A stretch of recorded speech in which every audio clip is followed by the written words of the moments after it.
Kenapa hutang itu tidak kunjung lunas? Kenapa banyak orang yang mengeluh dengan hutangnya? Bahkan saya beberapa hari yang lalu ada seseorang yang menghubungi saya dan dia cerita bahwa hutangnya sangat besar, sangat berat. Dan itu membuat dia hampir gila, hampir putus asa. Dia dengan PD-nya mengatakan hutang saya berat Mas Firman, hutang saya ini banyak, saya ini orang paling menderita di dunia. Ini sebuah ungkapan yang lebay, yang terlalu melebih-lebihkan. Kenapa? Karena ketika saya tanya, Mas berapa hutangnya? Dia nyebut angka 100 juta. Mungkin bagi dia berat, bagi dia besar, tapi bagi orang lain juga tidak berat, bahkan kecil.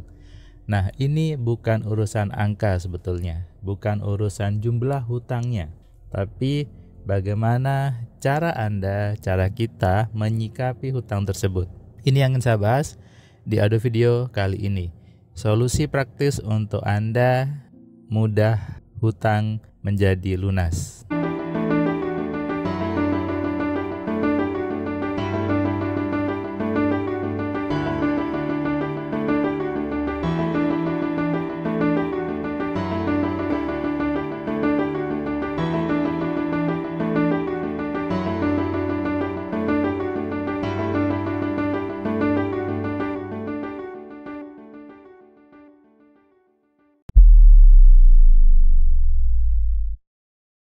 Sebagian orang memang pengen hutangnya lunas, tapi di kepalanya itu membatasi pikirannya, membatasi logika di pikirannya. Sebelum membahas bagaimana hutang lunas, saya ingin menunjukkan sebuah berita bahwa seorang artis yaitu Raffi Ahmad di laporannya harta ke KPK menunjukkan bahwa dia punya hutang seratusan miliar, ya hutang dia. Dia punya harta cash yaitu 17 miliar. Anda bisa bayangkan Raffi tetap terlihat ceria. Raffi Ahmad tetap terlihat profesional ketika depan TV.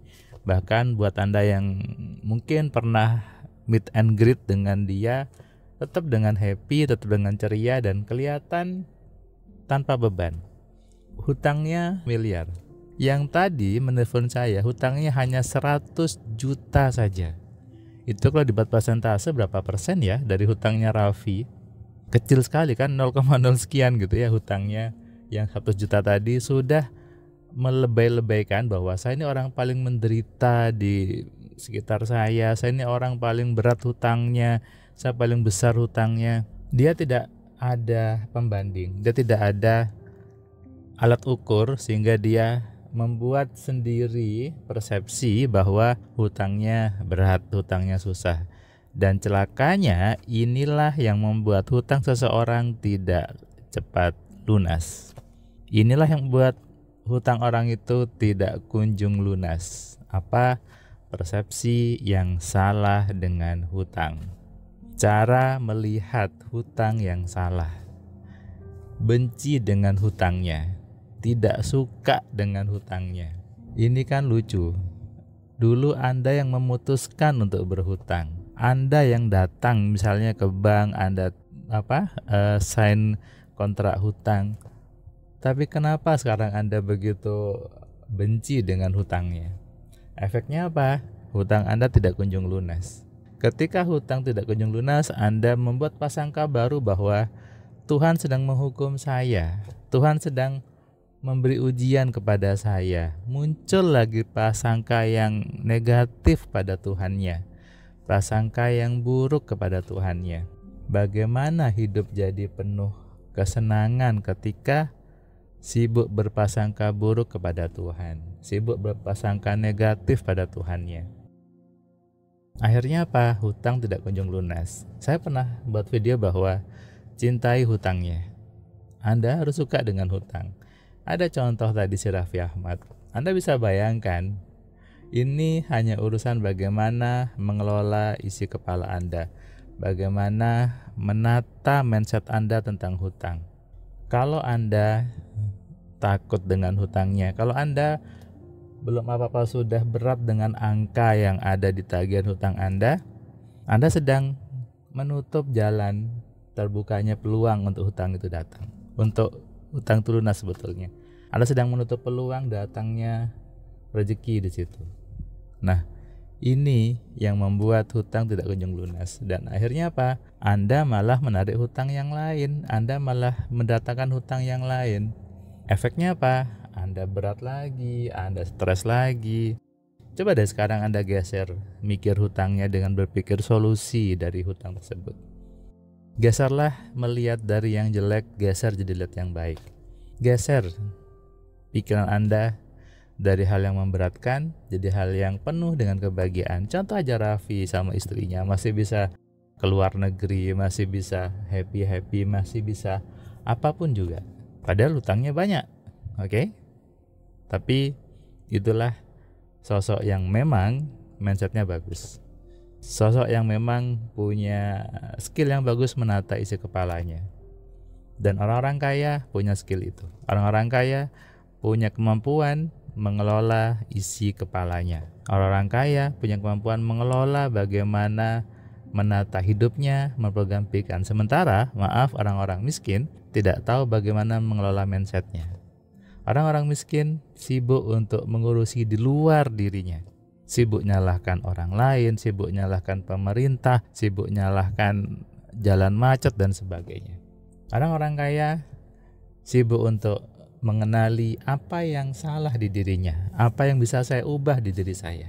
Dan efeknya ketika mengubah diri, mengubah program di kepala, maka hidup pun juga berubah, termasuk urusan hutang. Saya juga pernah ada hutang yang berat ketika masih kuliah di Bandung waktu itu, semester 4 gitu ya.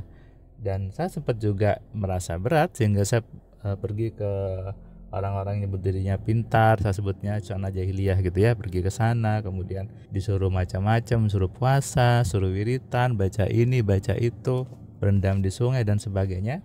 Tapi semua itu selesai, semua itu bisa teruraikan dengan ajaib ketika saya sadar bahwa itu semua adalah tarikan saya, itu semua adalah program di kepala saya. Saya ganti cara mikir saya ganti cara berdoa saya. Dan saya juga kaget bahwa Allah itu maha baik. Allah itu ternyata maha pengasih dan penyayang. Disitulah letak kesadaran sesungguhnya, letak iman sesungguhnya, menyadari sepenuhnya bahwa Allahnya maha pengasih dan maha penyayang. Ketika apa? Ketika mau berpikir, ketika mau menggunakan pikiran dengan benar. Karena itu, jangan lagi Anda takut dengan hutangnya. Kalau Anda pengen hutangnya lunas, Anda beranikan diri untuk mengatakan hutang saya lunas.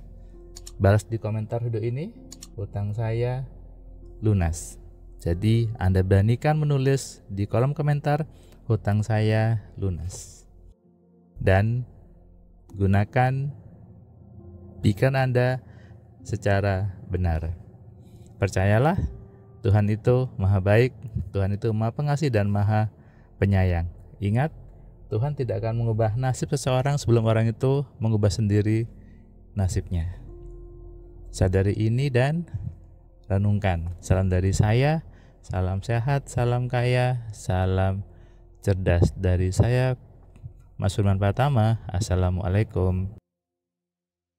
Terima kasih buat kalian yang sudah nonton video saya dari awal sampai yang video terakhir. Saya ucapkan terima kasih. Dan kamu yang belum subscribe, kamu subscribe ya. Dan kamu bisa share ke banyak orang lainnya. Dan ingat, nyalakan loncengnya supaya apa? Kamu dapat notifikasi ketika ada video baru di Cahaya Kehidupan. Tentu kamu sudah nonton banyak video dari Cahaya Kehidupan. Dan kamu bisa tuliskan komentar di setiap videonya. Kamu tuliskan komentarnya, kamu berikan bukti bahwa di video ini, di channel ini membuat hidup kamu berubah. Sehingga kalau kamu ingin hidup kamu berubah atau kamu ingin teman kamu hidupnya berubah, maka kamu sarankan mereka untuk nonton di Cahaya Kehidupan.